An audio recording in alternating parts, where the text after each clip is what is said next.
పనివాడును నా తోటి యోధుడును మీ దూతయు నా అవసరములకు ఉపచారకుడునైనా ఎపఫ్రోదితును మీ యొద్దకు పంపుట అగత్యమని అనుకుంటుంది.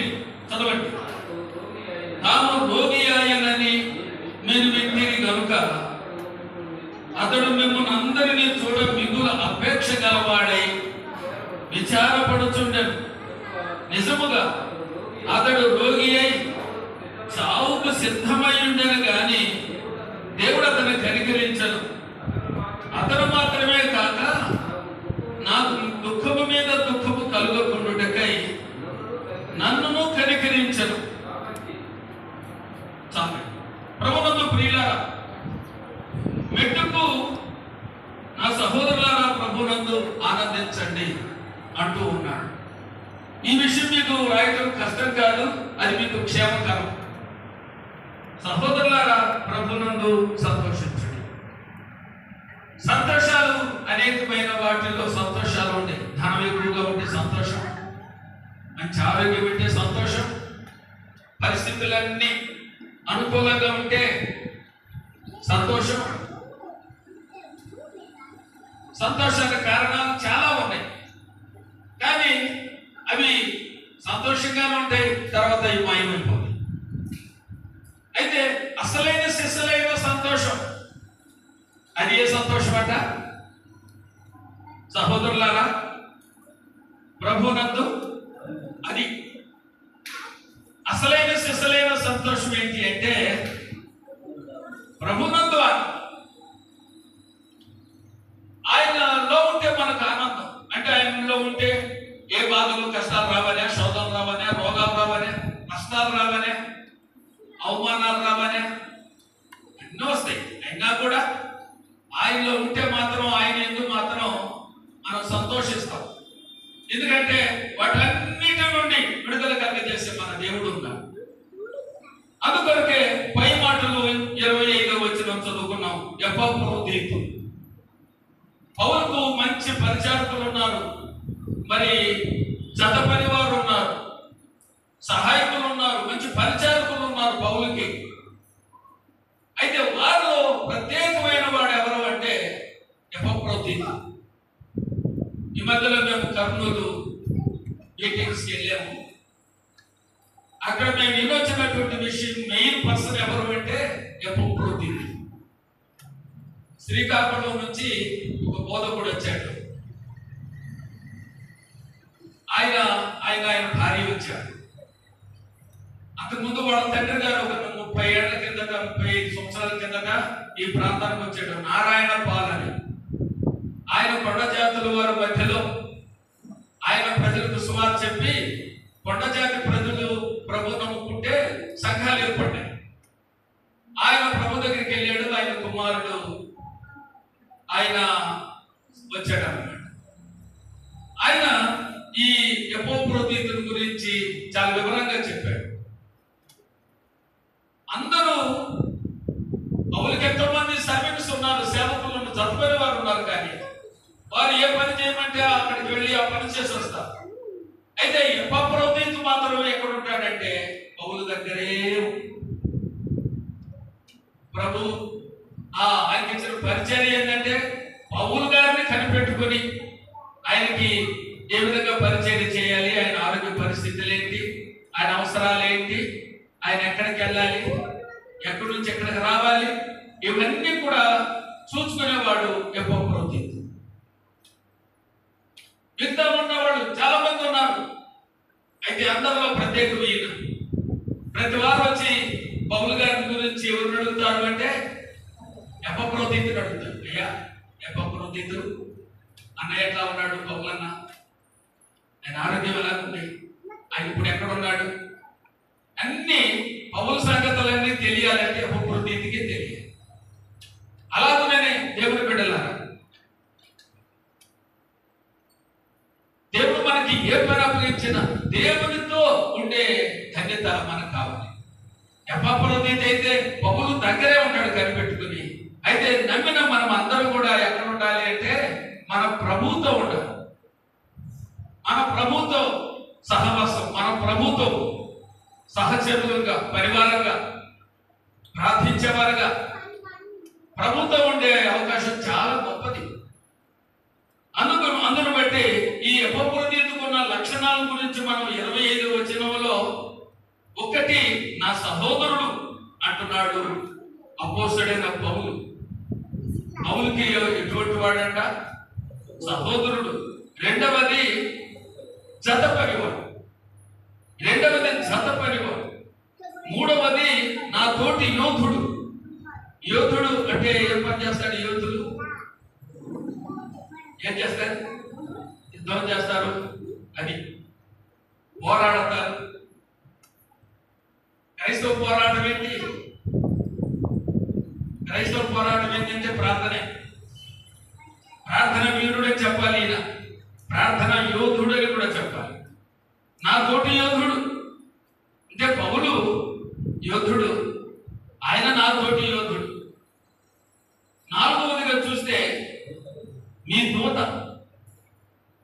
దూత పని ఏంటంటే, దూతలు ఉన్నారులే, పరలోకమందు దూతలు ఉన్నారు, మనకు పరిచయం చేసేవారు ఉన్నారు, దేవునికి వార్తాహరులు ఉన్నారు. మిఖాయేలు ఉన్నాడు, యుద్ధవీరుడు. నువ్వు బలాసాడకు పోయి అక్కడ యుద్ధం చేయబట్టి చేసి వస్తాడు. హిజ్కియా కాలంలో అశ్షూరీయులు వచ్చి 1,80,000 మంది తెల్లారి యుద్ధం చేస్తారు. ఆ సందర్భంలో మిఖాయేలు పంపించి నువ్వు పోయి వాడి సంగతి చూసిరామంటే తెల్లారి పట్టి పడుకున్న వాళ్ళు లేకులా. అటువంటి దూతలు ఉన్నారు. శుభవర్తమానాలు అందించే దూతలు ఉన్నారు, గబ్రియలు.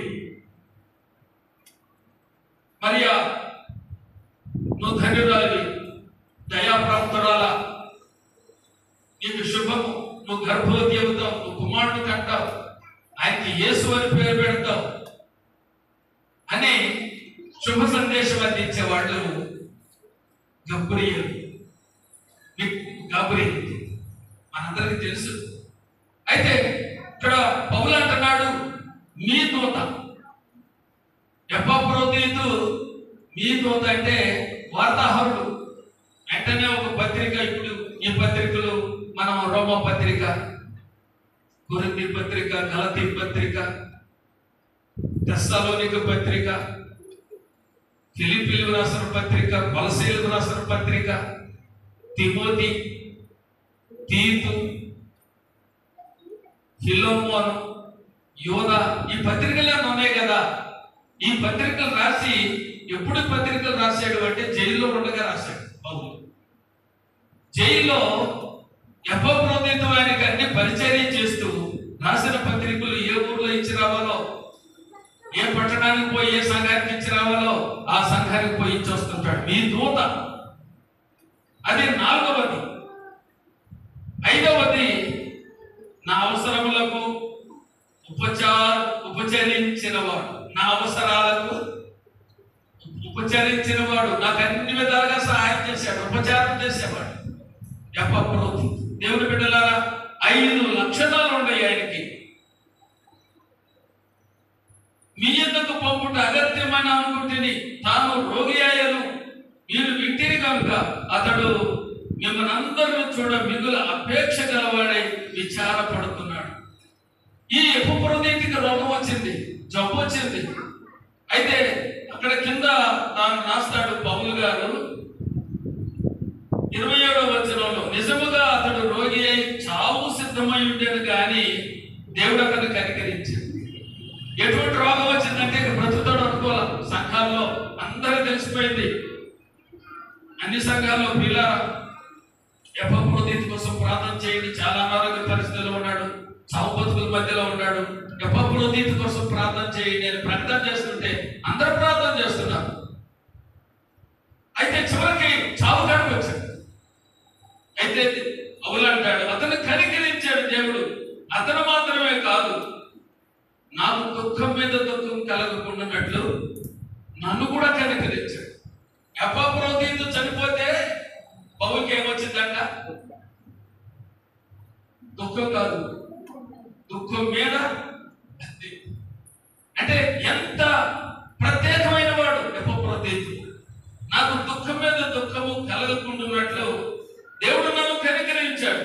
కాబట్టి మీరు అతను చూచి మరలా సంతోషించు నిమిత్తము, నాకున్న దుఃఖము తగ్గు నిమిత్తము అతన్ని మరి శీఘ్రంగా పంపితిని. అతడు నా ఎడల మీ ఉపచర్యలో ఉన్న కొదువను తీర్చుటకై తన ప్రాణమనైనను లక్ష్య పెట్టక క్రీస్తు యొక్క పని నిమిత్తములకు చావుకు సిద్ధమై ఉండను కనుక పూర్ణానందముతో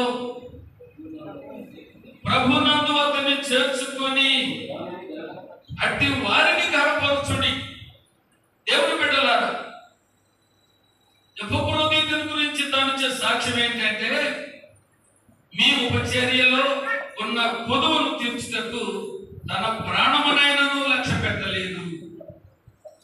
ఏదైనా అవసరం ఉంటే, ఏదైనా కొదువు ఉంటే అవసరమైతే ప్రాణం పెడతానికైనా సిద్ధంగా ఉంటాడంట. ఎవరైనా ఆ పేరు మీకు వస్తుందా? నోరు తిరగటం లేదా? ఎపఫ్రోదితు.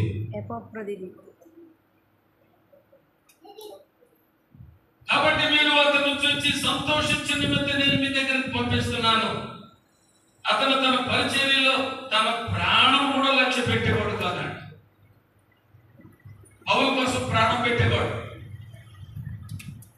అంతేకాదు మరొక ఇద్దరు ఉన్నారు, ఒక కుటుంబం, భార్య భర్త, అకుల్లా ప్రిస్కిల్లా. వారు కూడా ప్రాణం పెట్టడానికైనా తెగిస్తారట తమ సేవకుడు. కాబట్టి దేవుని బిడ్డలారా, క్రీస్తు యొక్క పని నిమిత్తమునకు చావునకు సిద్ధమై ఉండారు. దేవుని పని కోసం అవసరమైతే మనం చావు కూడా సిద్ధం కావాలి. అలాంటి వారు ఉన్నారా ఈ దినాల్లో ప్రభు కోసం త్యాగం చేయడానికి? ప్రభు పనే నా పని. ప్రభువుకు లోటు కలిగితే నాకు లోటు కలిగినట్లు, ప్రభువుకు అవమానం కలిగితే నాకు అవమానం కలిగినట్లు. కాబట్టి ప్రభు పనిలో ఉన్న లోటును తీర్చడానికి అవసరమైతే నా ప్రాణాన్ని ఆయన ఇస్తాను అనేటువంటి వాడు ఎపఫ్రోదితు. అతడు దేవుని పరిణితము స్థిరమై చావుకు సిద్ధమై ఉండెను. పూర్ణానందముతో ప్రభునందు అతను చేర్చుకుని అట్టి వారిని కనపరచుడి. మెట్టుకు అనే మాట వస్తుంది. అది మెట్టుకు అనే కోసం ఎపఫ్రోదితు దగ్గరికి 25వ వచనం కాడికి వెళ్ళి అక్కడి నుంచి ఆయన చేసేదంతా చదువుకుని ధ్యానం చేయడానికి అక్కడ పోయింది. ఆ మెట్టుకు అనే మాట లేకుండా నా సహోదరులారా అన్నట్టయితే అక్కడి నుంచి మనం ప్రారంభం చేసేవాళ్ళం. కాబట్టి దేవుని బిడ్డలారా, మెట్టుకు నా సహోదరులారా ప్రభునందు ఆనందించుడి.